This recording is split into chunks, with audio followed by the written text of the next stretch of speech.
Hallelujah, hallelujah. बोलो प्रभु यीशु मसीह की।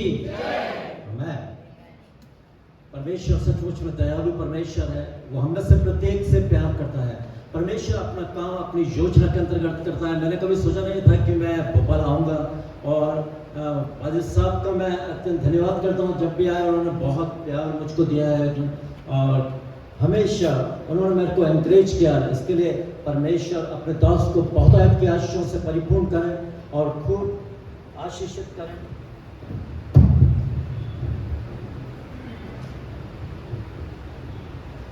और अपनी सेवा के अंदर बहुतायत से सामर्थ्य के साथ इस्तेमाल करें, और कलीसिया बढ़ती जाए, ताकि इस कलीसिया के द्वारा एक बड़ी आत्म जागृति न केवल भोपाल में परंतु पूरे भारत के अंदर आने पाए। हम सचमुच में मेरे लिए बहुत कुछ ज़्यादा बोल दिया, परंतु मैं परमेश्वर का एक छोटा सा दास हूँ। मैं इस योग्य नहीं कि कोई मेरी तारीफ करे, परंतु सारी तारीफ परमेश्वर को मिलनी चाहिए, क्योंकि वो वही आदर और महिमा के योग्य है, क्योंकि वही हमको बचाने वाला, हमको खड़ा करने वाला और हमको अपनी सेवा में इस्तेमाल करने वाला परमेश्वर है। निश्चित रूप से बहुत कठिन समय आया मेरे जीवन में, मेरी मृत्यु भी हो चुकी थी, परंतु परमेश्वर ने अद्भुत तरीके से मुझको जीवन दिया और मुझको फिर से मौत को मुंह से निकाल कर खड़ा किया, और आज वो अपनी महिमा के लिए इस्तेमाल कर रहा है। उसका कारण ये था कि मुझको परमेश्वर ने सेवकाई के शुरू होने पर मुझको एक वचन दिया था, जो रहमा के तौर पर मेरे पास आया था, और वो वचन था यशायाह उसका 41वां अध्याय और उसकी 10वीं आयत, मत डर क्योंकि मैं तेरे साथ हूँ, इधर उधर मत ताक क्योंकि मैं तेरा परमेश्वर हूँ। मैं तुझको दृढ़ करूंगा और तेरी सहायता करूंगा, और अपने धर्म दाहिने हाथ के द्वारा तुझे संभाले रहूंगा।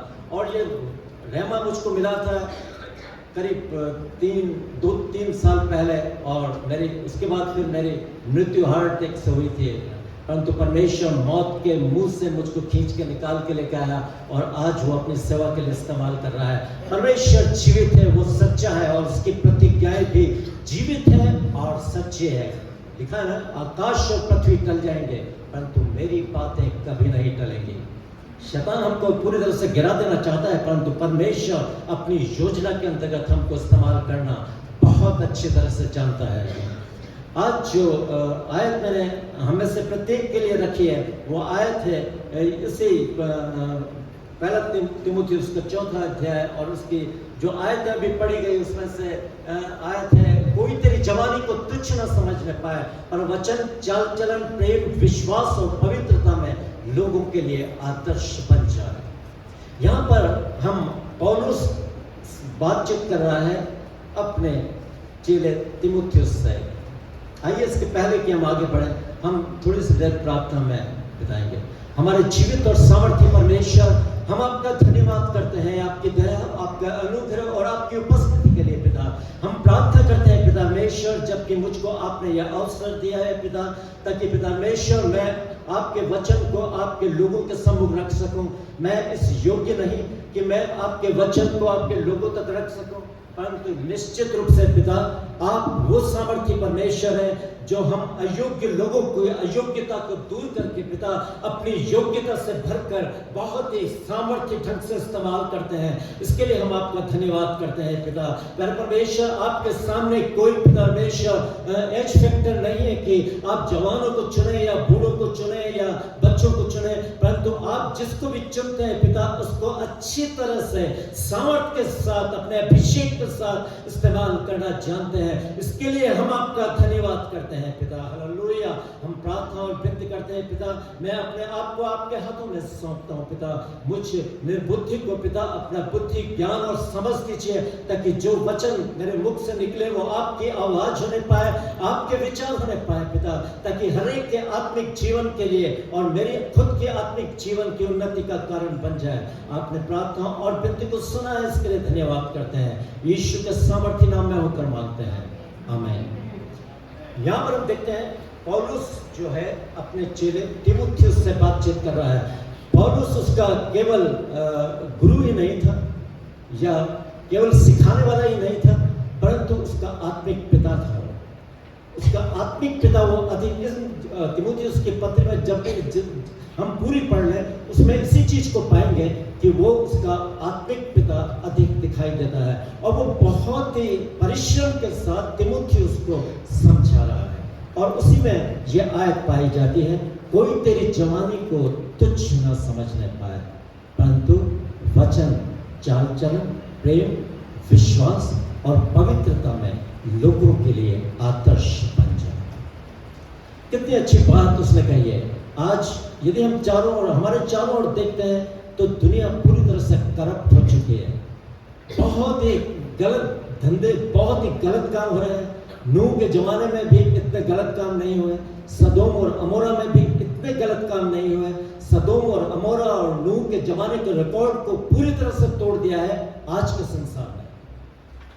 व्यभिचार में नंबर 1, हत्या में नंबर 1, आत्महत्या में नंबर 1, लोगों को सताने, जाति पर जाति चढ़ाई करने और तरह तरह की गलत बातों के अंदर वो इन्वॉल्व हो चुका। और युद्ध की भयंकर बातें आज हमको अपने सामने टेलीविजन पर दिखाई देती है कि किस प्रकार यूक्रेन और रशिया में युद्ध छिड़ा हुआ है। मतलब दया का कोई नामो निशान नहीं है। पूरी तरह से परमेश्वर की विशेषताओं से अलग ये संसार के अधिकांश लोग शैतान की विशेषताओं से भर गए हैं, बिल्कुल शैतान की सारी बातों से भर चुके हैं। ऐसे समय में हमारी कलीसिया के जवानों को बहुत ही सतर्कता से मसीह जीवन में आगे बढ़ने की आवश्यकता है। और पौलुस जिस प्रकार तिमुथियुस को कह रहा है, कोई तेरी जवानी को तुच्छ न समझने पाए।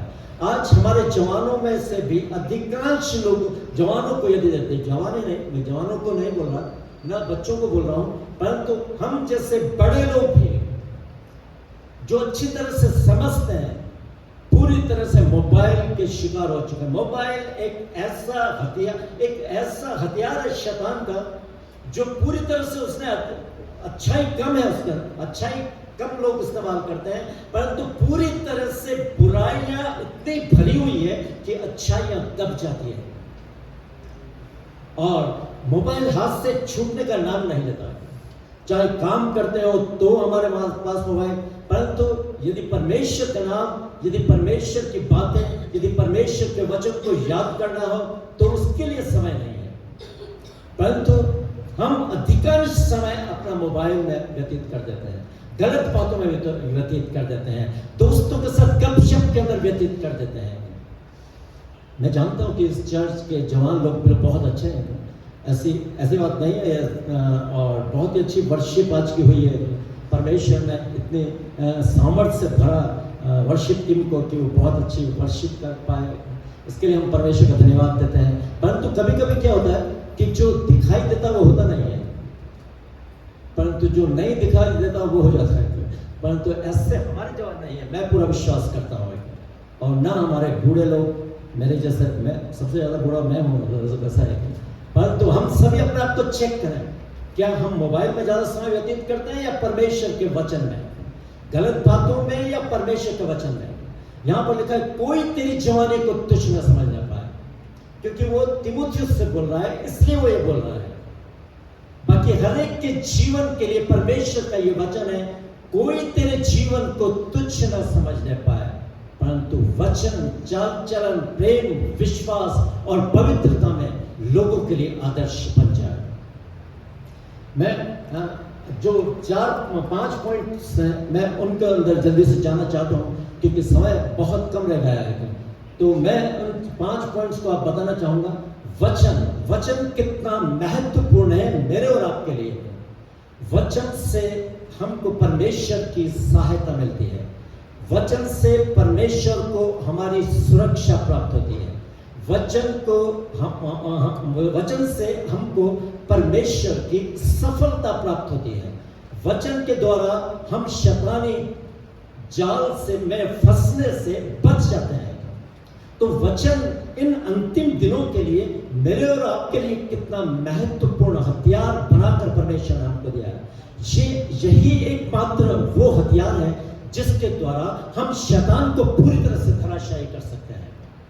लिखा है 6 अध्याय इफिसियों में, उद्धार का टोप और आत्मा की तलवार जो परमेश्वर का वचन है उसे ले लो।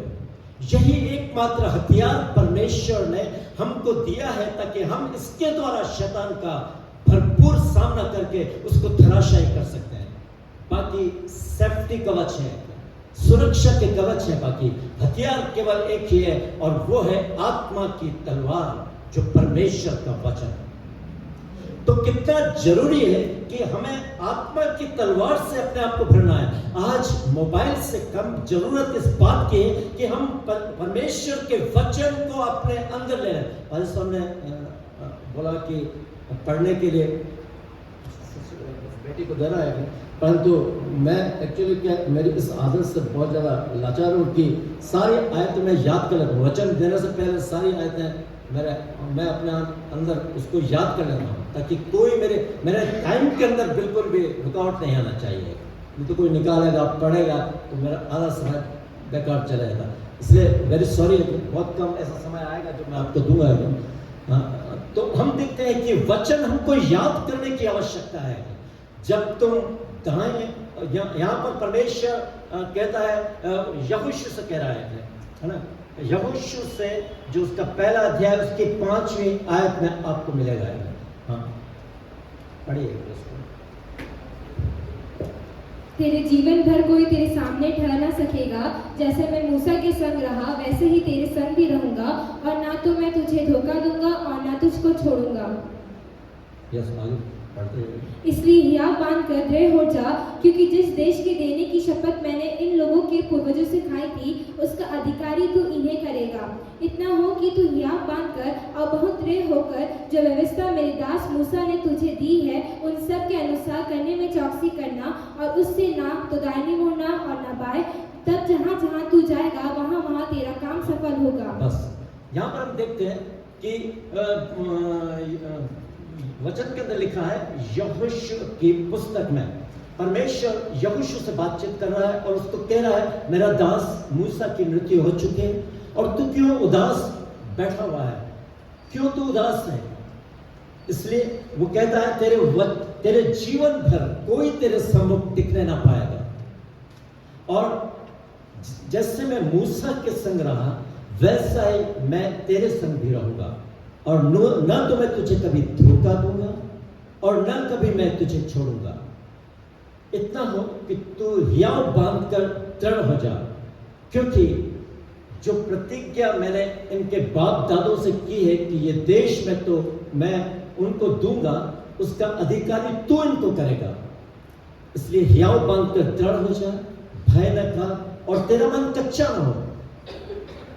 फिर परमेश्वर का वचन कहता है, व्यवस्था की यह पुस्तक तेरे चित्त से कभी उतरने ना पाए, इसी में दिन रात ध्यान दिए रहना, इसलिए कि जो कुछ उसमें लिखा है उसको मानने की तू पूरी चौकसी करे। यहां पर हम देखते हैं परमेश्वर जब आशीष देना चाहता है, जब परमेश्वर हमको आशीष देने के लिए जब हमको वो कहता है तो उसमें शर्त रखता है। हमेशा कभी भी फोकट में वो आशीष नहीं देगा, वो अपनी शर्त रखेगा कि तुझको ऐसा करना है। परमेश्वर बोलता है, तेरे जीवन भर कोई तेरे सामने टिकने ना पाएगा। जैसे मैं मूसा के संग रहा वैसा ही मैं तेरे संग भी रहूंगा, न तो मैं तुझको धोखा दूंगा और न कभी मैं तुझे छोड़ा दूंगा, परंतु हियाव बांधकर दृढ़ हो जा, क्योंकि जिस देश को देने की प्रतिज्ञा मैंने इनके बाप दादों से की है उनका अधिकारी तू इनको करेगा। और फिर आगे बोल रहा है, व्यवस्था की ये पुस्तक तेरे चित्त से कभी उतरने ना पाए, इसी में दिन रात ध्यान दिए रहना, इसलिए कि जो कुछ उसमें लिखा है उसको मानने की तू पूरी चौकसी करना, क्योंकि ऐसा ही करने से तेरे सब काम सफल होंगे और तू प्रभावशाली होगा। क्या मैंने तुझे आज्ञा नहीं दी? इसलिए हियाव बांधकर दृढ़ हो जा और भय न खा, क्योंकि जहां जहां तू जाएगा वहां वहां तेरा परमेश्वर यहोवा तेरे संग रहेगा। कितनी अच्छी बात परमेश्वर ने उसको बोली है। तू खड़ा हो जा, मैं तेरे द्वारा बड़े बड़े कामों को करना चाहता हूं, और जो देश का अधिकारी मैं इस प्रजा को करूंगा उसका अधिकारी तू इन्हें करेगा, परंतु शर्त यह है कि व्यवस्था की यह पुस्तक तेरे चित्त से कभी उतरने ना पाए। आज यही बात परमेश्वर हम सभी जवानों को, हम सभी बड़ों को बोल रहा है यदि हम किसी कार्य में सफलता प्राप्त करना चाहते हैं, यदि हम परमेश्वर हमारे साथ रहे ये चाहते हैं, तो निश्चित रूप से हमको परमेश्वर के वचन के अनुसार चलने के लिए अपने आप को समर्पित करना होगा। यदि हम परमेश्वर के वचन के अनुसार नहीं चल रहे हैं तो कोई गारंटी नहीं कि परमेश्वर आपके कामों को सफल करेगा या परमेश्वर आपके संग रहेगा। बिल्कुल वो यहोशू से कह रहा है, स्पष्ट रीति से कह रहा है, व्यवस्था की ये पुस्तक तेरे चित्त से कभी उतर न पाए, इसी में दिन रात, बोल रहा दिन रात ध्यान दिए रहना, इसलिए कि जो कुछ उस पे लिखा है उसको तू मानने की पूरी चौकसी कर। दिन रात का मतलब होता है जब रात में हमको नींद नहीं आती तो हम मोबाइल की तमाम बातों को याद करके और हम बहुत ही विचलित रहते हैं, या टीवी सीरियल को देखकर वही बातें याद करते हैं, या फिर किसी से लड़ाई झगड़ा हुआ तो वो बातें याद करते हैं। अक्सर ऐसा अधिकांश लोगों के जीवन में यही है। परंतु यदि आप वचन को याद करना शुरू कर दोगे ना, तो रात में जब नींद नहीं आएगी तो वही वचन आप में परमेश्वर डालेगा, उन्हीं वचनों पर आप मनन करने लगोगे। जो आयतें आप याद कर रहे हो उसको आप दोहराओगे। ये मेरा एक्सपीरियंस है। मैं भी पहले ऐसा ही था, परंतु परमेश्वर ने जब मेरे मन में यह बोझ डाला, मैं वचनों को याद करने का परमेश्वर ने एक शौक मुझको दिया, तब से मैं, पर जब रात में नींद नहीं आती तब भी मैं परमेश्वर के वचनों को दोहराता रहता हूं, याद करता रहता हूं, ताकि परमेश्वर का वचन मेरे अंदर समा जाए। क्योंकि बहुत कठिन समय आने वाले हैं जब लोगों को जेल खानों में डाल दिया जाएगा, बाइबल हमारे पास नहीं रहेगी, परंतु जो वचन आपने याद किया है उसके द्वारा परमेश्वर आपसे बातचीत करने लगेगा। क्योंकि वचन में स्पष्ट लिखा हुआ है। ऐसा ना समझे कि हम यहाँ भोपाल के अंदर बिल्कुल सेफ जगह पर हैं, ये मध्य प्रदेश की राजधानी है, यहाँ तो दंगे नहीं हो सकते। नहीं, यहाँ वचन के अंदर लिखा है कि जितने मसीह यीशु में विश्वास के साथ जीवन बिताना चाहते हैं वे सब सताए जाएंगे। सबका मतलब सब सताए जाएंगे। इसलिए हमें अपने आप को तैयार करना है उन आने वाले कठिन दिनों में प्रभु के लिए, प्रभु के सामने स्टैंड करने के लिए, कि हम प्रभु के सामने खड़े रहें। ऐसे वचन की ये बाइबल यदि हमसे छीन ली भी जाए तो जो वचन हमारे अंदर हमने भरा है वो वचन परमेश्वर हमको याद दिलाकर परमेश्वर हमको एनकरेज करेगा, उत्साहित करेगा। वो हमको शैतान की हर चाल पर विजय देने के लिए पूरी तरह से वो दृढ़ प्रतिज्ञा है। परंतु शर्त यह है कि हम वचन के अनुसार हमारा जीवन होना चाहिए, वचन को याद करने वाला जीवन होना चाहिए। रात में भी परमेश्वर के वचन को याद करके हम जब तक नींद ना आए हम परमेश्वर के वचन को याद करते रहें। परंतु ऐसा होता नहीं है, बहुत कम लोग हैं जो ऐसा कर पाते हैं। परंतु परमेश्वर, आप इस बात को बिल्कुल अच्छी तरह से जान लीजिए कि परमेश्वर अंतिम दिनों में अपनी तेजस्वी कलीसिया को तैयार कर रहा है, जो बिल्कुल धब्बा रहित है, बेदाग है। ऐसे दोनों को तो लेके जाएगा नहीं परमेश्वर। आप मत सोचिए कि सबको लेके जाएगा, परंतु हम परमेश्वर की इच्छा के अनुसार जब जीवन व्यतीत करेंगे, जब हम परमेश्वर के वचन को अपने अंदर लेकर और उस वचन के अनुसार हम अपने जीवन में आगे बढ़ने का प्रयास करेंगे, परमेश्वर की पवित्रता में जब हम बढ़ते जाएंगे, तो ऐसा हो नहीं सकता कि हम छोड़ दिए जाएंगे। परंतु यदि यहां पर भी ऐश और आराम करना चाहते हैं और स्वर्ग में जाना चाहते हैं तो ये थोड़ा मुश्किल हो जाएगा। क्योंकि प्रभु यीशु ने भी स्वयं कहा था, यदि संसार के लोग मेरा आदर करते तो तुम्हारा भी आदर करते। परंतु उन्होंने इस हरे पेड़ के साथ जब ऐसा किया है तो वो सूखी डालियों के साथ क्या कुछ न करेंगे। प्रभु ने पहले ही बता दिया है। प्रभु ने कहा है, मेरे नाम से सब लोग तुमसे बैर करेंगे, परंतु तुम्हारे सिर का एक बाल भी बांका न होगा। तुम अपने विश्वास से अपने प्राणों को बचाए रखोगे। तो हमें पूरी तरह से परमेश्वर के लिए जीने के लिए अपने आप को समर्पित करने की आवश्यकता है, और वो केवल वचन ही है जो हमारा मार्गदर्शन करता है। भजन संहिता पहले अध्याय में भी यही लिखा है। हाँ बहन पढ़िए भजन संहिता पहला अध्याय। क्या ही धन्य है वह पुरुष जो दुष्टों की युक्ति पर नहीं चलता और न पापियों के मार्ग में खड़ा होता और न ठट्ठा करने वालों की मंडी में बैठता है, परंतु वो तो यहोवा की व्यवस्था से प्रसन्न रहता और उसकी व्यवस्था पर रात दिन ध्यान करता रहता है।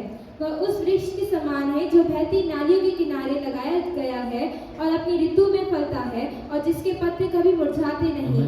बस यहाँ पर आप देखते हैं, यहाँ पर भी बिल्कुल वही है। क्या ही धन्य है वो पुरुष जो दुष्टों की युक्ति पर नहीं चलता और न पापियों के मार्ग में खड़ा होता है और न ठट्ठा करने वाली मंडली में बैठता है। वो तो रात दिन परमेश्वर की व्यवस्था से प्रसन्न रहता है। वो रात दिन परमेश्वर की व्यवस्था पर मनन कर, क्या लिखा है? वो रात दिन ध्यान करता रहता है। परमेश्वर के वचन पर ध्यान करता रहता है और रात दिन परमेश्वर की व्यवस्था से प्रसन्न रहता है। वो उस वृक्ष के समान है जो बहती नाली के किनारे लगाया हो और जो अपनी ऋतु में फलता है और जिसके पत्ते कभी मुरझाते नहीं। इसलिए जो कुछ वो पुरुष करे वो सफल होता है। यहां पर भी वही दे रखा है। भजन संहिता का लिखने वाला दाऊद इसी चीज को बता रहा है। जगह जगह आप देखोगे वहां यही है। क्या हम अपने जीवन को चेक करें, क्या हम इस और बढ़ रहे हैं? क्या वचन से हम इतना प्यार करते हैं? परमेश्वर बोलता है मैंने अपने बड़े नाम से भी अधिक वचन को स्थान दिया है। परमेश्वर बोल रहा है वचन को मैंने सबसे ऊंचा स्थान दिया है। वचन कौन है आप जानते हैं? हाँ, प्रभु यीशु मसीह। आदि में वचन था, वचन परमेश्वर था और वचन परमेश्वर के साथ था। सब कुछ उसके द्वारा उत्पन्न हुआ और जो कुछ उत्पन्न हुआ उसमें से कोई भी वस्तु उसके बगैर उत्पन्न नहीं हुई। उसमें जीवन था और जीवन मनुष्यों के जो आगे लिखा है वचन देहधारी हुआ और हमारे बीच में डेरा किया और हमने उसकी ऐसी महिमा देखी जैसे पिता के एकलौते की महिमा। वचन ने देह को धारण किया। कौन था? प्रभु यीशु मसीह। जब हम वचन को लेते हैं प्रभु यीशु मसीह हमारे अंदर वास करने लगता है और जब प्रभु यीशु मसीह को हम ले लेंगे तो सोच लो, जब आशीषों के कर्ता, सुरक्षा के देने वाले और सफलता के देने वाले को जब आप अपने जीवन में उतार लोगे तो सोच लो कि कितनी बड़ी सफलता और कितनी बड़ी सुरक्षा आपको मिलेगी। हमें इन अंतिम दिनों में, जबकि परमेश्वर का वचन कहता है जब तुम लड़ाइयों और बलवों की चर्चा सुनो तो घबरा न जाना, क्योंकि इनका पहले होना अवश्य है। आज हम में से प्रत्येक घबराए, यूक्रेन, रशिया, ये वो दुनिया भर की बातें हैं, भूकंप, महामारी, इन सबसे डरा है इंसान है। परंतु प्रभु यीशु मसीह अपने लोगों को क्या बोलता है? जब तुम लड़ाइयों और बलवों की चर्चा सुनो तो घबरा न जाना, क्योंकि इनका पहले होना आवश्यक है, परंतु इस समय तुरंत अंत में होगा। जाति पर जाति और राज्य पर राज्य चढ़ाई करेंगे, बड़े बड़े भूडोल होंगे और जगह जगह अकाल और मरिया पड़े। ये सब चीजें हमारे सामने हो रही है, फिर भी हम डर रहे हैं। परंतु हमें हियाव बांधकर हमें आगे बढ़ना है, क्योंकि ये चीजें हमारा कुछ बिगाड़ नहीं पाएंगे। मैं ये नहीं बोल रहा कोरोना में आप सेफ्टी इक्विपमेंट का यूज मत करो, आपको करना है, परंतु परमेश्वर पर आप भरोसा रखो। बहुत से हैं जो सेफ्टी इक्विपमेंट का भी बहुत उन्होंने प्रयोग किया और बहुत सी इम्यूनिटी पावर के लिए उन्होंने बहुत सारी चीजें ली और अच्छे बॉडी बिल्डर थे, सब कुछ अच्छा था, फिर भी इस दुनिया से चले गए। लाखों लोग जो हमसे अच्छे थे, परंतु परमेश्वर ने हम कमजोरों को इस दुनिया में रखा है। इसका मतलब यह नहीं कि हमारे काम बहुत अच्छे हैं। एक बार क्या हुआ कि प्रभु यीशु मसीह के पास कुछ लोग आए और कहने लगे, क्या वे 13 व्यक्ति जिन पर शिलोह का गुम्मट गिरा, वो क्या यरूशलेम के दूसरे लोगों से अधिक पापी थे? प्रभु यीशु मसीह कहता नहीं, बिल्कुल नहीं। परंतु मैं तुमसे यह कहता हूं कि यदि तुम भी मन न फिराओ तो तुम भी इसी रीति से नाश कर दिए जाओगे। कोरोना से हम बच गए, कोरोना में जो चले गए, क्या वो हमसे ज्यादा पापी थे क्या? जो चले गए परमेश्वर ने उनको बुला लिया? नहीं, हमसे ज्यादा पापी नहीं, हमें भी वही गलतियां हैं, परंतु हमें परमेश्वर की अधीनता में जीवन व्यतीत करने की आवश्यकता है। इसलिए अपने आप को वचन से भर लो। हमें फिर उसके बाद दूसरा आता है चाल चलन। चाल चलन हमारी कैसी है? बहुत ज्यादा महत्वपूर्ण है ये मेरे और आपके लिए। परमेश्वर का वचन रोमियो 1-2-3 के अंदर बोलता है, अपने शरीरों को जीवित, पवित्र और परमेश्वर का भावता हुआ बलिदान करके चलाओ, क्योंकि यही तुम्हारी आत्मिक सेवा है। इस संसार के सदस्य ना बनो, परंतु तुम्हारे बुद्धि के नए हो जाने से तुम्हारा सारा चाल चलन बदलता चला जाए, ताकि तुम परमेश्वर की भली, भावती और सिद्ध इच्छा को अनुभव से मालूम कर सको। सोच रहे हैं, हमें अपनी चाल चलन पर बहुत अधिक ध्यान देने की आवश्यकता है कि हमारी चाल चलन कैसा है। चाल चलन के कारण परमेश्वर पहले भी बहुत ज्यादा दुखी था और आज भी बहुत ज्यादा दुखी है अपने लोगों से। आपको मालूम है परमेश्वर क्या बोलता है यहेजकेल के अंदर, मैं अपने बड़े नाम को पवित्र ठहराऊंगा जो जातियों में अपवित्र ठहराया गया, और उसे तुम लोगों ने पवित्र किया। तुम लोगों ने अपवित्र किया। तुम लोग कौन? परमेश्वर के लोग, इस्राएल। वो अपने लोगों पर डायरेक्ट उंगली उठाकर कराया, तुम लोगों ने मेरे बड़े नाम को अपवित्र किया है। जब मैं उन जातियों में पवित्र, जब मैं तुम में पवित्र ठहरूंगा, तब वे जातियां जान लेगी कि मैं ही यहोवा परमेश्वर हूं। समझ में आ रहा ना? पहले परमेश्वर मेरे और आपके जीवन में पवित्र ठहरना चाहता है, तो अपने आप को जातियां जान लेगी कि मसीहों का परमेश्वर ही परमेश्वर है, उसके अलावा और कोई नहीं।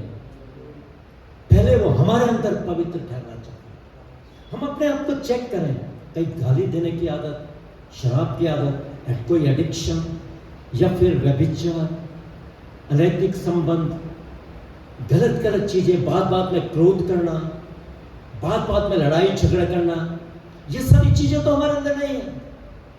हमें यदि है तो डरने की बात नहीं है। परमेश्वर कहता है मांगो तो तुम्हें दिया जाएगा। याकूब के पत्र में याकूब कह रहा है तुम्हें मिलता नहीं इसलिए कि तुम मांगते नहीं हो। हमें परमेश्वर से मांगना है अपने क्रोध के लिए, अपने अनैतिक संबंध के लिए, व्यभिचार की आदत के लिए और तमाम बुराइयों के लिए जो हमारे जीवन में पाई जाती है, उसके लिए यदि हम परमेश्वर से मांगेंगे, ऐसा हो नहीं सकता कि परमेश्वर हमारी प्रार्थना नहीं सुने। परमेश्वर का आत्मा जो परमेश्वर ने हमको दिया है, उसके लिए परमेश्वर बहुत ज्यादा चिंतित है। यदि हम नाश होने के कगार पर हैं, तो आत्मा कितना ज्यादा दुखित होगा आग और गंधक की झील में। आप सोच लीजिए, और उसका हिसाब परमेश्वर मुझसे और आपसे बहुत कड़ाई से लेगा। हमें अपनी आत्मा की चिंता करना चाहिए कि हमारी आत्मा कहां जाएगी जब हम इस दुनिया से कुछ करेंगे। आज आत्मा की चिंता किसी को नहीं है, शरीर की चिंता है, फैशन और तमाम तरह की। आप जानते हैं ना आजकल की दुनिया की फैशन, मैं कुछ बताना नहीं चाहता, परंतु आप अच्छी तरह से जानते हैं, इसलिए आप जान लीजिए। आज जिसके पास समझ है वो समझ ले कि आज की दुनिया कितनी करप्ट हो चुकी है। वो ज्यादातर अपने शरीर को संवारने और शरीर को खूबसूरत बनाने में ज्यादा ध्यान है उनका, परंतु आत्मा को संवारने के लिए कोई चिंता नहीं। परंतु आत्मा बहुत ज्यादा महत्वपूर्ण है। परमेश्वर इन अंतिम दिनों में यही सब कुछ अपनी कलीसिया में देखना चाहता है। हमें चरित्र को सुधारना है। हमारे चरित्र में बहुत सारी गलत बातें हो सकती है। परमेश्वर यशायाह 1 अध्याय उसकी 2-3 आयत में बोलता है, हे स्वर्ग सोनर, हे पृथ्वी कान लगा, मैंने अपने बाल बच्चों का पालन पोषण किया और उन्हें बढ़ाया भी, परंतु उन्होंने मेरे साथ बलवा किया। बैल अपने मालिक को और गधा अपने स्वामी की चरणी को पहचानता है, परंतु इस्राएल मुझे नहीं जानता, मेरी प्रजा विचार नहीं करती। कितना रो रहा है परमेश्वर, कितना दुखी है अपनी प्रजा के गलत कामों को देखकर। आज भी यही हाल है। आज भी परमेश्वर को हम उतना समय नहीं देते। तमाम तरह की बातों में हम इन्वॉल्व हो चुके हैं। हमारा चरित्र बिल्कुल बिगड़कर धूल हो चुका है। चरित्र को सुधारने के लिए बहुत सेक्रीफाइस करने की जरूरत है। आप सोचे मेरा चरित्र तो बिल्कुल अच्छा है, मैं सब लोग मेरी तारीफ करते हैं। नहीं नहीं, हम अंदर से देखें अपने आप को, बहुत सारी गलत बातें निकल जाएगी। परमेश्वर यिर्मयाह में बोलता है 9वें अध्याय के अंदर, भला होता कि मेरा सिर जल ही जल और मेरी आंखें आंसुओं का सोता होती और मैं रात दिन अपने मारे हुए लोगों के लिए रोता रहता। कितना दुखी है परमेश्वर। सोच लीजिए कैसे कैसे किस प्रकार से वो बोल रहा है, भला होता कि मेरा सिर जल ही जल और मेरी आंखें आंसुओं का सोता होती और मैं रात दिन अपने मारे हुए लोगों के लिए रोता रहता। हमें अपने चरित्र को सुधारने की आवश्यकता है, हमें अपने चरित्र पर ध्यान देने की आवश्यकता है। परमेश्वर का वचन 1 कुरिन्थियों और 2 कुरिन्थियों उसका 6 अध्याय 14 आयत में बोलता है, अविश्वासियों के साथ असमान जुए में न जुटो, क्योंकि धार्मिकता और अधर्म का क्या मेल जोड़, ज्योति और अंधकार की क्या संगति, मसीह का बलियाल के साथ क्या लगाव, मूर्तों का परमेश्वर के मंदिर के साथ क्या संबंध, क्योंकि हम तो जीवते परमेश्वर का मंदिर है और वो कहता है मैं उनमें बसूंगा और उनमें चला फिरा करूंगा और वे मेरे लोग होंगे। उसके बाद फिर कहता है तुम उनमें से निकलो और अलग रहो और अपवित्र वस्तुओं को मत छोड़ो, तब मैं तुम्हारा पिता हूंगा और तुम मेरे बेटे और बेटियां होगे। हम देखें अपने आप को अविश्वासियों के समान असमान जुए में, हम मतलब गैर जाति में जाते हैं तो उनके समान हो जाते हैं, चर्च में आते हैं तो स्वर्गदूत बन जाते हैं, और फिर स्कूल या कॉलेजेस में जाते हैं तो अन्य जाति जैसा लड़के करते हैं वैसा ही हम करने लगते हैं, गाली देना, क्रोध करना, ये वो, और यहाँ पर आते हैं प्रेज़ द लॉर्ड, हालेलुया। ये सारी मतलब डुप्लीकेट पॉलिसी है हमारी। हम बिल्कुल ऐसा जीवन व्यतीत कर रहे हैं जो परमेश्वर बिल्कुल नहीं चाहता। दो नावों में पांव रखकर हम कभी भी आगे बढ़ नहीं पाएंगे। हम मूर्तियों का दिया, घर में आया कोई हमारा अच्छा दोस्त है, ये प्रसाद है फला देवता का, और हम बड़े आदर से ले जाते हैं, इतने आदर से हम प्रभु भोज के पास भी नहीं जाते, खाए पिए और चल देते हैं। बहुत ही गलत चीजें हैं। हमने प्रभु भोज के इस पवित्र धार्मिकता को परंपरा बना दिया। लिखा है बाइबल में, जो कोई अनुचित रीति से इस रोटी में से खाए और इस कटोरे में से पिए वो प्रभु की देह और लहू का अपराधी ठहरेगा। इसलिए मनुष्य अपने आप को जांच ले, इस रीति से उस रोटी में से खाए और उस कटोरे में से पिए, क्योंकि जो खाते पीते समय प्रभु की देह को न पहचाने वो खाने और पीने के द्वारा अपने ऊपर दंड लाता है। इसी कारण तुम में से बहुत से रोगी हैं और बहुत से सो गए। यदि हम अपने आप को जांचते तो दंड न पाते। ये परमेश्वर का वचन है।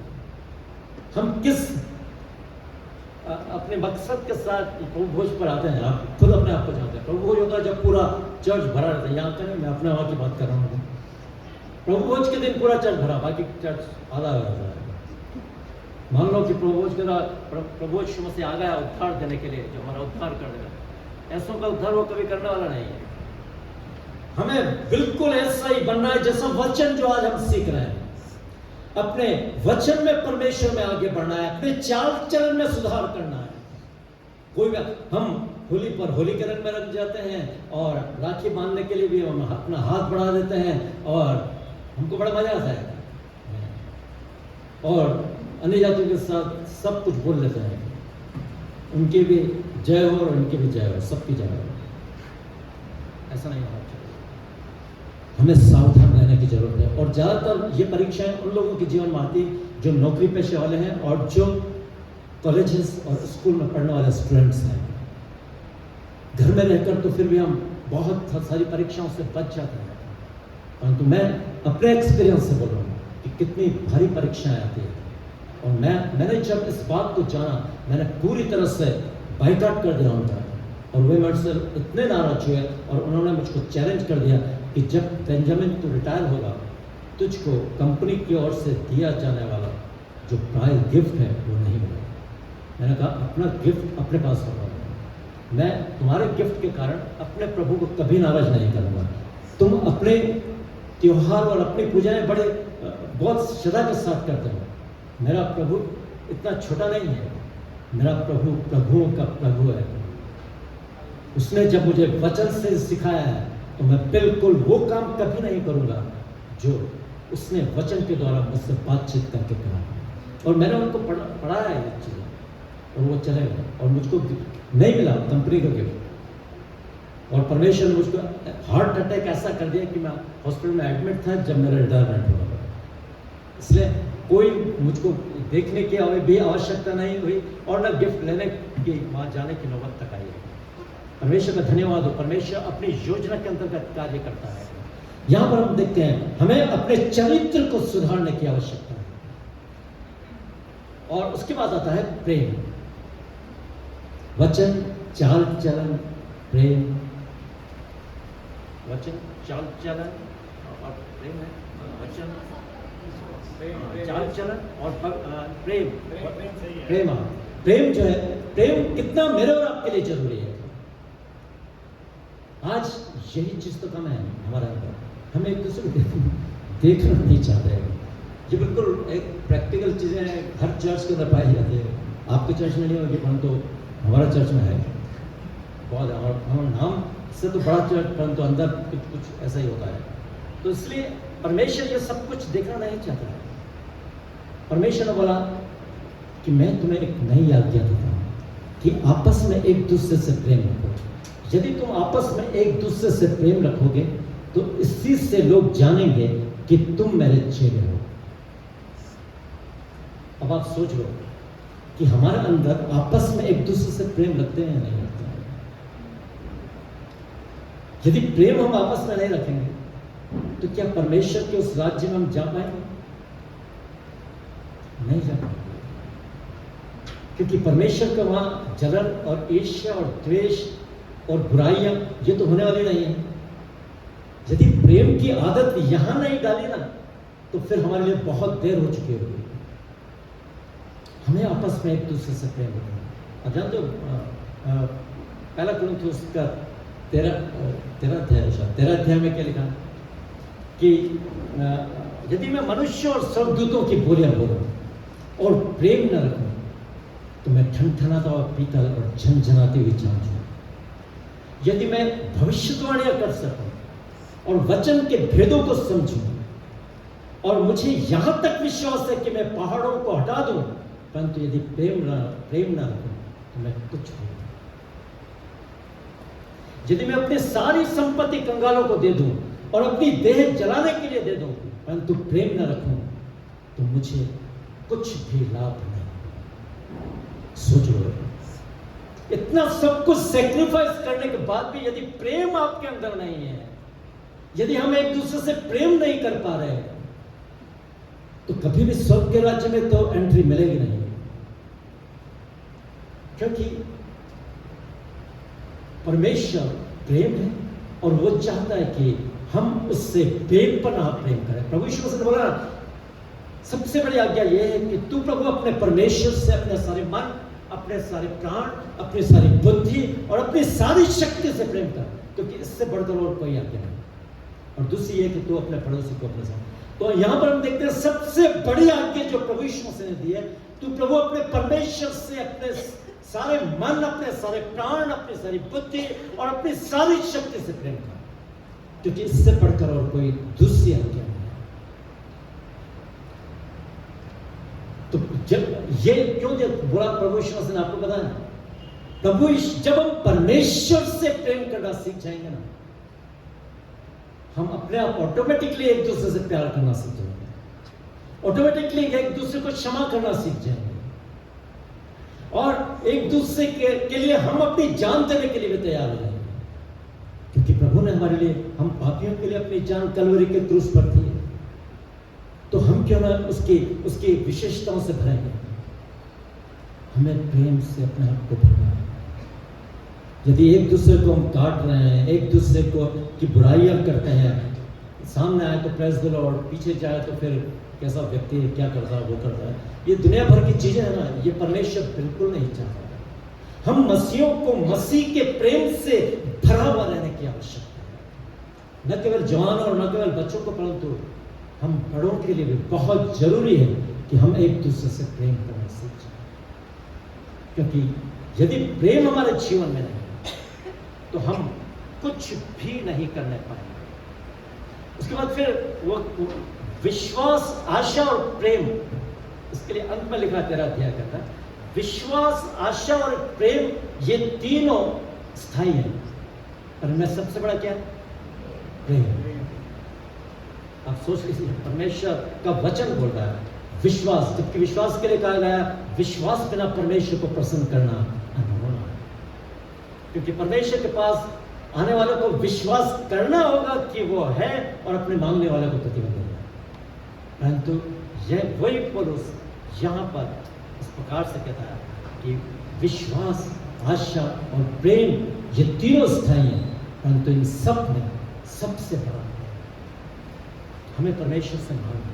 हम जानते हैं कि हम मनुष्य में बहुत सारी कमजोरियां हैं, हम ऐसा नहीं कर सकते, बिल्कुल सही है। हमारे अंदर वो ताकत और सामर्थ्य नहीं है कि हम इतना प्रेम हमारे अंदर आ जाए कि हम एक दूसरे के लिए जान भी दे दें और एक दूसरे को प्रेम करें और ईर्ष्या और देश हमारे अंदर हो नहीं। ये तो हमारे द्वारा नहीं है, न शक्ति से और न बल से और न शक्ति से, परमेश्वर के आत्मा के द्वारा ही ये संभव है। पवित्र आत्मा ही एकमात्र वो सहायक है जो हमारे अंदर परमेश्वर ये प्रेम से हमको भरपूर करके अपने लोगों से प्रेम करना सिखाए। परंतु शर्त यह है कि हम उसकी अधीनता में समय व्यतीत करें। और यह भी लिखा है वो यदि कोई कहे कि मैं परमेश्वर से प्रेम रखता हूं और अपने भाई से बैर रखे तो वो झूठा है, क्योंकि जिस भाई को उसने देखा है यदि वो उससे प्रेम नहीं रख सकता तो जो परमेश्वर जिसको उसने कभी देखा नहीं वो उससे प्रेम रख ही नहीं सकता। यूहन्ना अपनी पत्री में बोला, कितनी साफ और सटीक बात उसने बोली। कभी कभी हम पूछते हैं नहीं मैं परमेश्वर प्रेम तो हमेशा जाता हूँ चर्च, बाइबल पढ़ लेता हूँ, दुआ भी कर लेता हूँ, कभी जूम मीटिंग में भी कर लेता हूँ और जूम मीटिंग में वर्शिप भी कर लेता हूँ, ये भी कर लेता हूँ, वो भी कर लेता हूँ, वो सब ठीक है।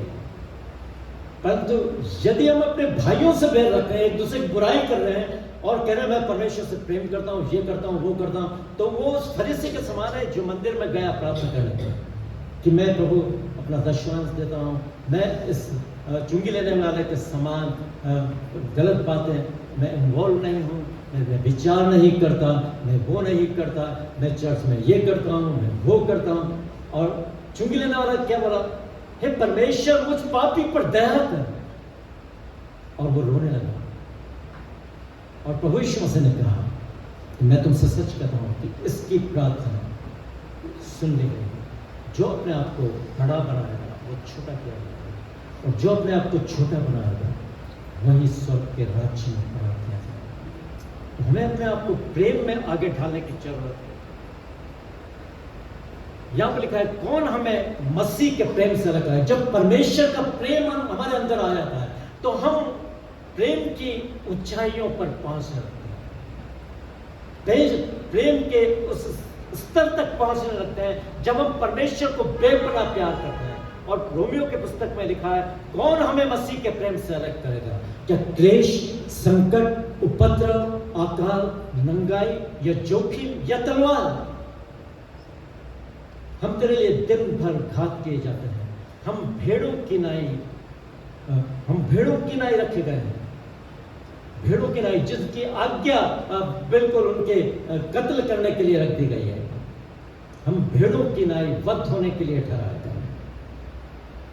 परंतु फिर भी हम जानते हैं कि वो प्रभु जिसने हमसे प्रेम किया वो हमको उस प्रेम में आगे बढ़ाएगा और परमेश्वर की महिमा तक हमको पहुंचाएगा। तो हमें परमेश्वर के प्रेम में आगे बढ़ने की आवश्यकता है ताकि हम अपने प्रभु से बेपनाह प्यार कर सकें। और जब संकट और लोगों का समूह आकर हमको डराए तो हम परमेश्वर के नाम के लिए मरने के लिए तैयार हो जाए। डरे नहीं, परंतु परमेश्वर के लिए मर बैठे ताकि स्वर्ग के राज्य में एक बड़े प्रतिफल को हम पा सकें। प्रभु यीशु ने कहा जब मेरे नाम के कारण सब लोग तुमसे मेरे नाम के कारण लोग तुम्हें सताएंगे और झूठ बोल बोल कर तुम्हारे विरोध में सब प्रकार की बुरी बातें कहेंगे, तब तुम आनंदित और मगन हो, क्योंकि तुम्हारे लिए स्वर्ग में बड़ा प्रतिफल होगा। यह तभी हम कर पाएंगे जब हम परमेश्वर से प्रेम करना सीख जाएंगे। तो प्रेम मेरे और आपके लिए बहुत जरूरी है। उसके बाद आता है विश्वास। विश्वास के विषय में लिखा है, विश्वास बिना परमेश्वर को प्रसन्न करना अनहोना है। मेरे और आपके अंदर विश्वास की एक चरम सीमा को परमेश्वर देखना चाहता है। उसके चेहरे में विश्वास में बहुत कमजोर था, आपको बताया ना।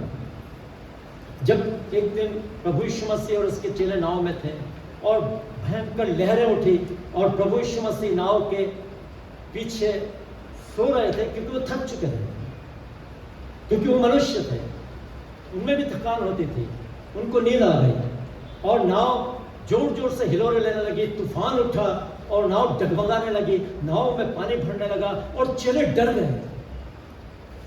और उन्होंने जाकर प्रभु यीशु मसीह को उठाया, हे गुरु तू अब भी सो रहा है, देख हम डूबे जाते हैं, हमारे प्राण निकलने जा रहे हैं और तू सो रहा है।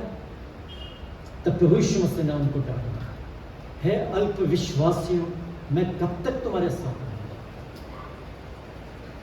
हम अल्प विश्वासी ना बने, हमें विश्वासी बनने की आवश्यकता है, विश्वास में दृढ़ होने की आवश्यकता है। बहुत सारे उदाहरण आपको मिल जाएंगे। मैं आपको एक बहुत ही अच्छा उदाहरण मैं आपके सामने रखता हूँ विश्वास के अंदर। यदि आप दाऊद के जीवन को देखोगे ना, दाऊद एक बहुत ही जबरदस्त विश्वास में था। वो परमेश्वर उसके साथ था और परमेश्वर ने उसको एक चरवाहे से राजा बनाया, क्योंकि वो परमेश्वर का अच्छा स्तुति करने वाला, परमेश्वर का अच्छा विश्वासी और परमेश्वर की निकटता में रहने वाला था। और जब उसने देखा कि पलिश्ती सेना इस्राएलियों की सेना पर हावी है और पलिश्ती सेना बहुत ज्यादा इस्राएलियों को डरा रही है, तब उसने सैनिकों को बोला कि मैं इस सेना से लड़ूंगा, मैं उस गोलियत से लड़ूंगा और उसको मैं हरा दूंगा, तुमको डरने की आवश्यकता नहीं। तो उसको वहां शाऊल के पास ले जाया गया और शाऊल ने उसको देखते ही कहा, तू तो लड़का है और वो लड़कपन से योद्धा है और तू उसके विरुद्ध लड़ नहीं सकता। दाऊद ने कहा, जब मैं अपने पिता की भेड़ बकरियों को चराता था तब सिंह और भालू उनको पकड़ कर ले गए, तब मैंने उसके मुंह से उनका पीछा किया और उनके मुंह से मैंने अपने पिता की भेड़ बकरियों को छुड़ाया। और जब उन्होंने मुझ पर हमला किया तो मैंने उनके केश को पकड़कर उनको मार डाला। वो परमेश्वर जिसने मुझको सिंह और भालू से बचाया है, वही परमेश्वर मुझको उस परिस्थिति गोलियत से बचाने की सामर्थ रखता है। यह है विश्वास। गोलियत को भी उसने यही कहा, तू तो सांग और भाला लेकर मेरे पास लड़ने के लिए आता, तो मैं सेनाओं के यहोवा के नाम से तेरे पास आता हूं। आज मैं पलिश्ती सेना की लोथों को, आकाश के पक्षियों को खिला दूंगा और मैं तेरे सिर को तेरे धड़ से अलग करूंगा। जबकि उसके पास तलवार भी नहीं थी, उसने भविष्यवाणी के रूप में बोल दिया, मैं तेरे सिर को तेरे धड़ से अलग करूंगा। और उसने गुस्से में आक्रमण करा गोलियत ने और अपना भाला चलाया। तब भाला चलाने से पहले ही उसने वो दौड़कर गोलियत के पास गया और जब उसकी रेंज में गोलियत आ गया तब उसने अपना गोफन और पत्थर उठाया और जोर जोर से घुमाया, शम शम करके शक से उसे मारा, सीधा जाकर उसके माथे में वो पत्थर धंस गए। ये है गोलियत, दाऊद का विश्वास।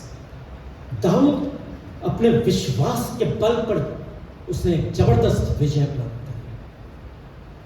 वो एक मामूली चरवाहा, क्यों उसने इस्राएल का राजा होने के लिए परमेश्वर ने उसको नियुक्त किया?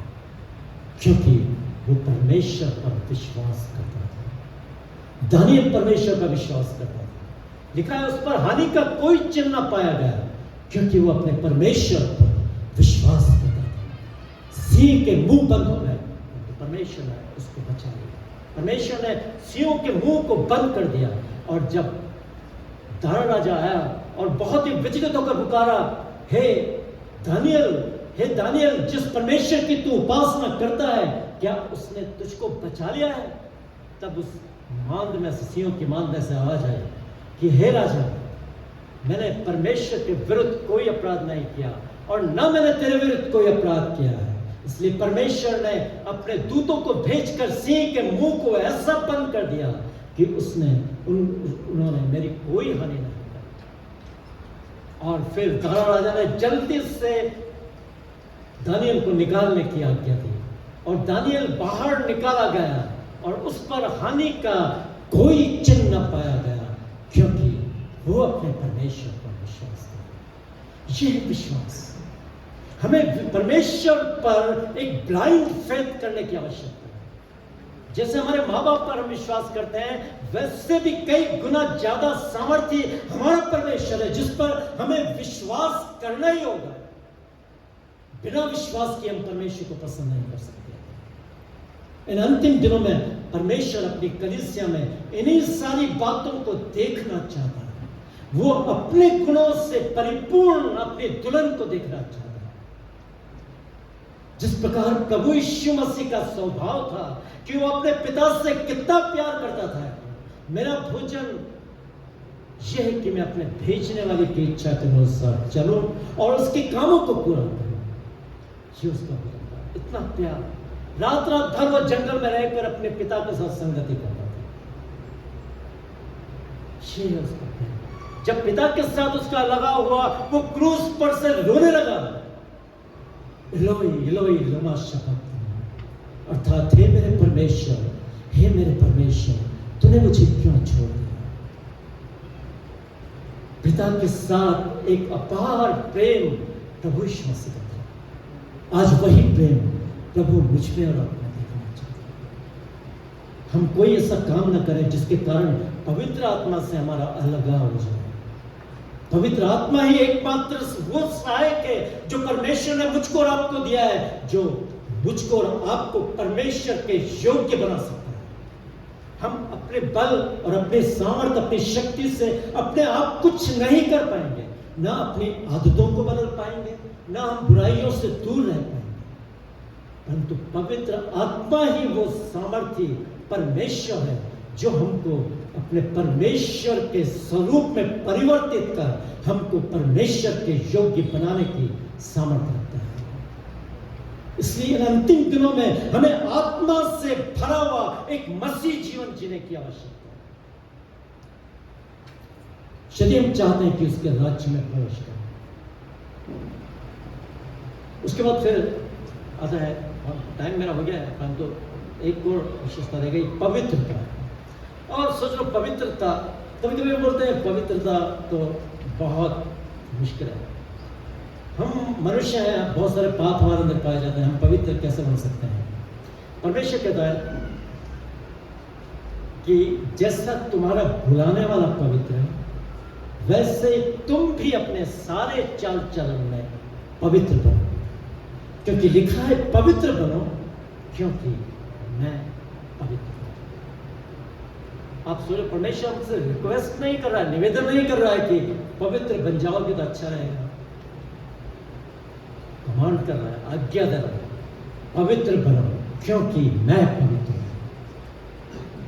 आज हमें पवित्रता में जीवन व्यतीत करने की आवश्यकता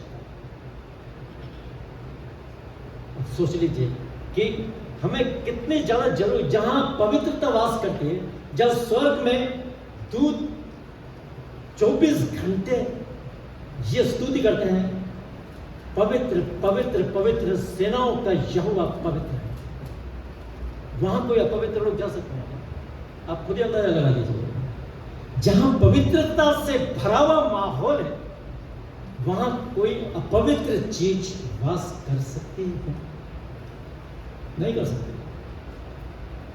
हमें अपने आप को पवित्र बनाने की आवश्यकता है, क्योंकि वचन के अंदर लिखा है, एक बात लिखी है, इसलिए सावधान रहो, क्योंकि बुरी संगति अच्छे चरित्र को बिगाड़ देती है। इस बात को तो आप सभी लोग जानते हैं कि बुरी संगति अच्छे चरित्र को बिगाड़ देती है। अब टेलीविजन से आपकी ज्यादा संगति है तो टेलीविजन के समान ही आप काम, जो सीरियल देख रहे हैं उसके से स्वभाव, आप उस कैरेक्टर के स्वभाव आप में आने लगेंगे। और आजकल के अधिकांश सीरियल बिल्कुल करप्ट और बेकार सीरियल है।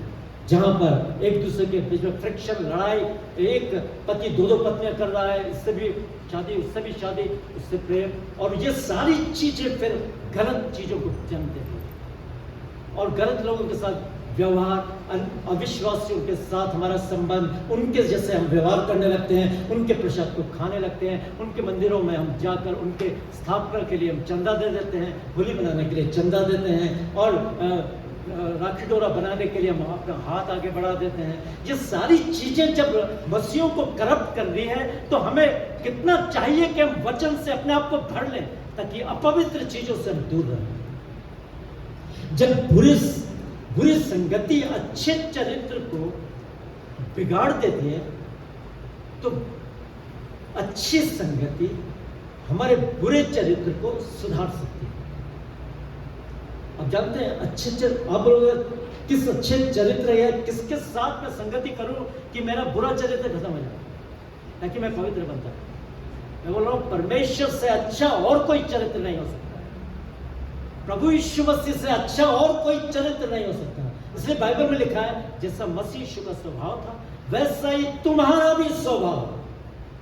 सोच लीजिए, ये कलीसिया जो प्रभु यीशु मसीह जिसको लेने आने वाला है, मसीह के स्वभाव में वो अपनी दुल्हन को देखना चाहता है, अपने स्वभाव। क्या हम उसके स्वभाव में आगे बढ़ रहे हैं? यदि नहीं, तो हमें कितनी आवश्यकता है कि हमें इस पवित्रता में आगे बढ़ना। तो अच्छे चरित्र को हमें ढूंढना है, और वो है प्रभु यीशु मसीह, वो है परमेश्वर, जिसके साथ हमें दृढ़ संगति, एक ऐसी संगति करना है जिसकी वजह से हम जी नहीं पाए, जैसे प्रभु यीशु मसीह।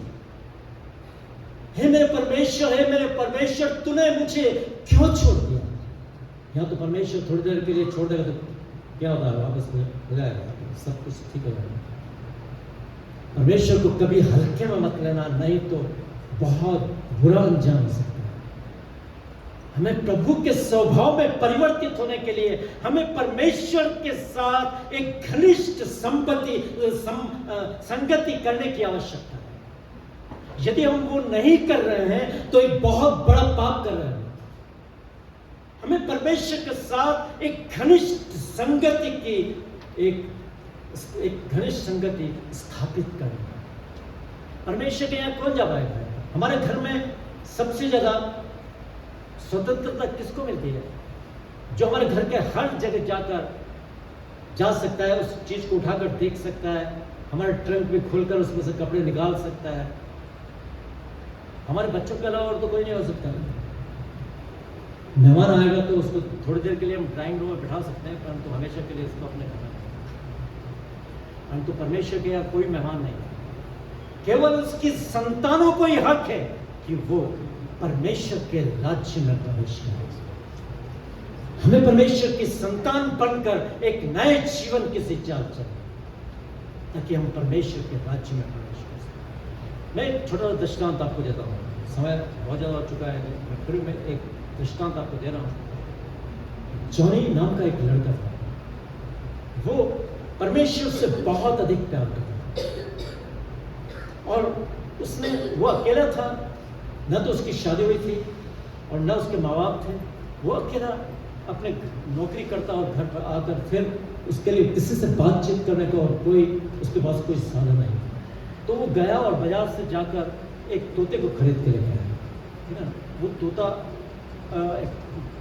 एक व्यक्ति से जो पक्षी बेचता है उससे उसने खरीदा और घर पे लाया, और वो तोते को सिखाने लगा।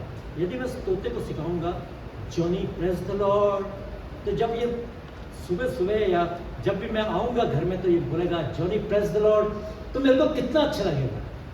और फिर उसने उसको ये सिखाना शुरू करा, जीसस जीसस जीसस। ये जीसस जीसस बोलेगा तो कितना अच्छा लगेगा जब ये परमेश्वर की स्तुति करेगा। और बड़े प्यार से लाया और बड़े घुटनों के साथ दुआ करके और उसने तोते को सिखाना शुरू किया, और तोते को सिखाया, और उसने सबसे पहला बोला जॉनी प्रेज द लॉर्ड। तोता थोड़ी देर सुनता रहा, बिल्कुल उसकी तरफ देखता रहा। उसके बाद जॉनी ने बोला जॉनी प्रेज द लॉर्ड, तो तोता बोला यू शट अप, ये सुनकर जोनी बहुत ज्यादा हक्का करेगा कि ये क्या हो गया, ये इस प्रकार से अपशब्द क्यों बोल रहा है। परंतु बहुत दुआ करता रहा, परंतु उसका असर ऐसा लग रहा था हो नहीं रहा था उसको। वो यू शट अप ही बोलता था उसको।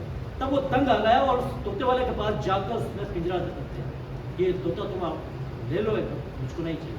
तोते वाले बोला हुआ क्या है साहब, मुझको बताओ है। तो उसने बोला हुआ ये है कि जब मैं इसको कुछ नया चीज़ सिखाता हूँ ये मुझको शट अप बोल देता है। तो वो तोते वाला हंसने लगा कि आपको ये इसका क्या है कि इसकी गलती नहीं है, इस तोते की। मेरी और मेरी पत्नी के बीच में रोज झगड़ा होता था, वो मुझको यू शट अप बोलती थी और मैं उसको यू शट अप बोलता था। तो वही चीज़ ये सीख गया, इसलिए अब ये यू शट अप। तो इसलिए ये तोता आप वापस लेके जाओ, आप मेरे को फोकट में भी दोगे तो भी मैं नहीं लूँगा, और इस तोते को मैं रखना ही नहीं चाहता। अच्छा वो आप ले गए, जब लड़ाई झगड़ा हमारा नहीं होता तो ये लड़ाई झगड़ा करा देता बात है, यू शट अप बॉल बोलते। तो जोनी उसको वापस लेके आ गया अपने घर में और लाकर पिंजरे को खोला, उस तोते को अपने कमरे में उड़ा दिया। ये जाना होगा चला जाएगा, दरवाजे भी खोल दिया उसने। परंतु तोता गया नहीं। जोनी ऐसा लगता है जोनी का पीछा छोड़ने वाला नहीं। और जोनी ने परमेश्वर से प्रार्थना, परमेश्वर तोते की आदत को तो बदल दे, परमेश्वर तू उसको सिखा, नहीं तो उसको उड़ा दे, मेरे घर से उसको निकाल। और जोनी ऐसी प्रार्थना करते करते उसको नींद आ गई, वो सो गया। और जब सुबह हुई तब उसके कानों में एक आवाज आई, जॉनी प्रेज द लॉर्ड। जोनी ने एकदम अपने आंखों को बंद किए, बिल्कुल सुनता रहा। और उसके बाद फिर आवाज आई, जोनी प्रेज द लॉर्ड। जोनी ने बोला, हे प्रभु, यदि ये स्वप्न आ रहा है तो मेरा इस स्वप्न को तोड़ना मत। ये स्वप्न कभी टूटने नहीं पाया, क्योंकि मैं उस चीज को होता हुआ देख रहा हूँ जो मैं चाहता हूँ। फिर आवाज आई, जोनी प्रेज द लॉर्ड। तब उसने एक आंख खोल के देखा तो तोता उसके बिल्कुल यहाँ घुटने उसने ऊंचे कर घुटनों पर बैठा हुआ। और फिर उसको जोनी प्रेज द लॉर्ड। जोनी को बहुत अच्छा लगा, और परंतु उसको परखने के लिए जोनी ने उसको बोला, यू शट अप। जोनी ऐसा बोल दिया उसको। तब तोता क्या बोला मालूम है, जीसस जीसस जीसस। तोता बदल चुका, तोते की आदतें बदल चुकी, क्योंकि उसने जोनी के साथ संगत किया। जोनी के गुण, जोनी की आवाज उसके कानों में इस तरह से समा कि वो तोते का जीवन। जब एक पक्षी अपने जीवन को अच्छी संगति के कारण बदल सकता है, तो क्या मैं और आप परमेश्वर के साथ संगति करके एक पवित्र जीवन व्यतीत नहीं कर सकते? कर सकते। हमारे अंदर वो पवित्रता ऑटोमेटिकली आती है, परंतु शर्त ये हमें परमेश्वर के साथ संगति करें। और यदि परमेश्वर की संगति में अभी भी हम सीरियस नहीं तो फिर बहुत देर हो जाएगी, फिर हमें मौका नहीं मिलेगा। इसलिए आज होते हैं जब हम परमेश्वर के साथ एक घनिष्ठ संगति स्थापित करने के लिए हम अपना जीवन उसको समर्पित करें। एक परंपरा के रूप में प्रार्थना नहीं, परंतु वास्तविकता में परमेश्वर से रो रो कर प्रार्थना करें, परमेश्वर मेरे जीवन को बदल, मुझे तो अपनी इच्छा के अनुरूप व्यक्ति बना, मैं तेरी इच्छा को पूरा करना चाहता हूँ, मैं तेरी पवित्रता में ढलना चाहता हूँ। प्रभु, मैं तुझसे और कुछ नहीं चाहता, मैं चाहता हूँ कि तू अपने पवित्र कलीसिया जो तू देखना चाहता है, उस कलीसिया के स्वभाव में मुझको परिवर्तित कर, ताकि जब तू आए तो मैं तेरे साथ बादलों पर उठा, क्योंकि बहुत थोड़ा समय लगेगा। जब आने वाला आएगा और देर न करेगा, परंतु मेरा धर्मी जन विश्वास से जीवित है, और यदि वो पीछे हट जाए तो मेरा मन उससे प्रसन्न है। हम पीछे हटने वाले नहीं कि नाश हो जाए, परंतु विश्वास करने वाले हैं कि अपने प्राणों को बचाए। प्रभु बहुत जल्दी आना, और यदि हम इस मेघारण में नहीं उठाए गए तो महाक्लेश का सामना हमको करना है। और उसके लिए परमेश्वर का वचन कहता है, देख मैं शीघ्र आने वाला हूं, और हर एक के काम के अनुसार बदला देने के लिए प्रतिफल मेरे पास है। मैं ही अल्फा और ओमेगा, पहला और पिछला, आदि और अंत हूं। धन्य वे हैं जो अपने वस्त्र धो लेते हैं, क्योंकि उनको जीवन के पेड़ के पास आने का अधिकार मिलेगा और वे फाटकों में से होकर नगर में प्रवेश करेंगे। परंतु कुत्ते, टोने, व्यभिचारी, हत्यारे, मूर्ति पूजक और हर एक झूठ का चाहने वाला और करने वाला बाहर। परमेश्वर जीवित सामर्थ्य वचन के द्वारा हम में से प्रत्येक को बहुतायत की आशीष से परिपूर्ण करे। मैं आप सभी लोगों से क्षमा चाहता हूँ, पास्टर साहब से क्षमा चाहता हूँ, मैंने थोड़ा सा टाइम ज़्यादा लिया, परंतु मैं अपने वचन को अधूरा छोड़कर नहीं जाना चाहता था, इसलिए मैंने अपनी पूरी बात आपके सामने रखी। फैसला आपके ऊपर है कि हमको क्या करना है।